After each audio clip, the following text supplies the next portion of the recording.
সবার একটা কমন প্রশ্ন, শক্ত মুরগি বা দেশি মুরগি খুব সহজে সেদ্ধ হয় না।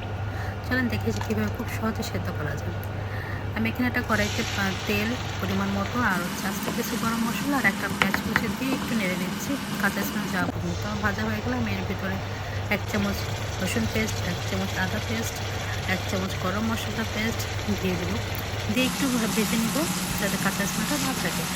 এখন এর ভিতরে আমি অ্যাড করব 1 চামচ হলুদ মরিচ গুঁড়া, 1 চামচ হলুদের গুঁড়া আর পরিমাণ মতো লবণ দিয়ে আমি আবার একটু নাড়বো। মশলাটা যত ভালো কষানো হবে ঠিক মাংসটা তত বেশি মজা হবে।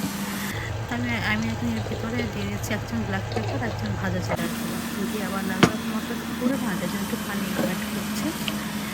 সবসময় খেয়াল রাখি মশলা যত ভালো কষাবো মাংসটা তত বেশি মজা হবে। আমি এখন এখানে 1 কেজি মুরগির মাংস নিচ্ছি, শক্ত বা দেশি মুরগি যেটাই বলেন।